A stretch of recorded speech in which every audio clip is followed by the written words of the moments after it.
CET examination के कुछ दिन पहले काफी ज्यादा एंग्शियस फील होता है, मेजरली तीन रीजंस की वजह से। अगर आपको भी एंग्जाइटी फील हो रही है तो इसका मतलब ये नहीं कि आप अनप्रिपेयर्ड हो, बट इसका मतलब ये है कि आपके लिए ये बहुत इंपॉर्टेंट एग्जामिनेशन है, which is a good sign. Actual में प्रॉब्लम एंग्जाइटी है ही नहीं।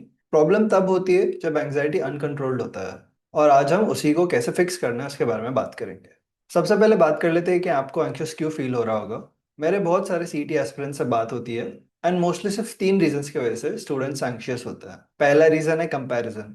वो कंपेयर करते हैं अपने फ्रेंड्स के साथ और अपने पीयर्स के साथ। फॉर एग्जांपल, किसी ने 50 मार्क्स दिए, किसी ने 100 मार्क्स दिया, किसी ने 30-40 मार्क्स दिया है, और मे बी उन्होंने कम मार्क्स दिए, और किसी ने बहुत ज्यादा क्वेश्चन सॉल्व किया है, बहुत पहले से प्रिपरेशन स्टार्ट किया है। बट मैं हमेशा स्टूडेंट्स को बोलता हूँ, एक अच्छी तरह से एनालिसिस किया हुआ mock is far better than 5 marks without any analysis. Now दूसरा रीजन ये होता है व्हाट इफ करके। व्हाट इफ पेपर टफ आया, मेरा ही स्लॉट टफ आया, व्हाट इफ मेरे अलॉटेड टाइम पे मेरा सेक्शन फिनिश नहीं हुआ। और ये व्हाट इफ का स्पाइरल एक बार स्टार्ट होता है तो ये रुकता नहीं है। एंड अगर आप नोटिस करेंगे तो ये व्हाट इफ वाला स्पाइरल हमेशा फ्यूचर के बारे में होता है, जो प्रेजेंट में एग्जिस्ट भी नहीं करता। एंड तीसरा रीजन होता है, स्टूडेंट्स फील करते हैं कि वो कंप्लीटली अनप्रिपेयर्ड है इस एग्जामिनेशन के लिए। जैसे कि मैंने कोई टॉपिक फिनिश नहीं किया, क्या पता उसी के ज्यादा क्वेश्चंस आ जाएंगे, या इस सेक्शन में मुझे कॉन्फिडेंस नहीं है, मेरा वीक सेक्शन है। और यही चीज ब्रेन में लूप करता रहता है। ये तीनों चीजों को अलग अलग तरीके से हम फिक्स कर सकते हैं। ये तीनों रीजन से मुझे भी एंग्जाइटी फील होता था सीईटी एग्जामिनेशन से पहले,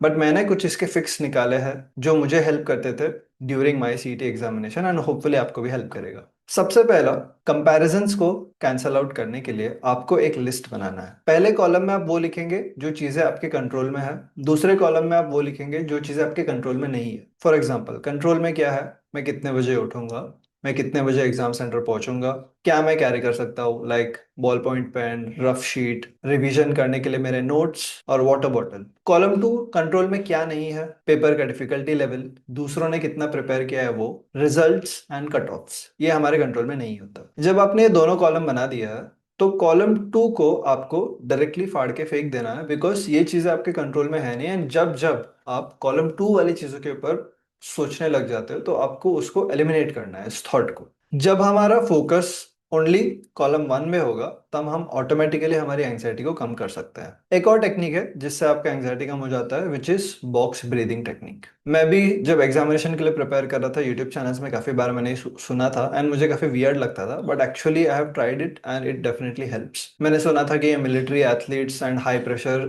एंड हाई स्ट्रेस सिचुएशंस में लोग इस टेक्निक को यूज करते हैं। इससे एक्चुअली आपका नर्वस सिस्टम थोड़ा काम हो जाता है। करना बहुत सिंपल है। 4 सेकेंड्स आपको इनहेल करना है, देन 4 सेकेंड्स आपको होल्ड करना है, देन 4 सेकेंड्स आपको एक्सहेल करना है, देन अगेन 4 सेकेंड्स होल्ड करना है, एंड इसी साइकिल को आपको 1 या 2 मिनट करना है। एग्जामिनेशन हॉल में जाने के बाद आपके पास 30 मिनट्स होता है। वो 30 मिनट्स में आप ये एक्सरसाइज 1-2 मिनट के लिए कर सकते हो। इट डेफिनेटली हेल्प्स काम योर नर्वस सिस्टम, एंड मैंने भी ये किया था during my attempt of CET. एक तीसरा सोल्यूशन भी है एंग्जाइटी रिड्यूस करने का। ये सबसे इंपॉर्टेंट है ऐसा मुझे लगता है, एंड सबसे अंडररेटेड भी है। बेसिकली आपको एग्जाम से 12 घंटे पहले तक, एटलीस्ट 12 घंटे पहले तक, कोई भी कंटेंट कंज्यूम नहीं करना है। कोई भी यूट्यूब वीडियो नहीं देखना है। कोई भी व्हाट्सएप पे आई हुई लास्ट मिनट टिप्स 12 घंटे पहले तो डेफिनेटली नहीं देखना चाहिए। कोई भी ऐसा कॉन्वर्जेशन नहीं करना चाहिए किसी फ्रेंड्स के साथ या पीयर के साथ जिसके वजह से आपका एंग्जाइटी बढ़ जाए। ये इंपॉर्टेंट है बेसिकली स्लॉट 2, 3, 4, 5, 6 वाले स्टूडेंट्स के लिए। 12 घंटे पहले उनको इतना ज्यादा कंटेंट मिलेगा कि अरे इस स्लॉट में ऐसा है, इस स्लॉट में वैसा है, जिसके वजह से मे बी आपको लगेगा कि मे बी आपने कोई सेक्शन या टॉपिक आपका वीक है एंड उसी का बहुत ज्यादा डिफिकल्ट टॉपिक आ गया।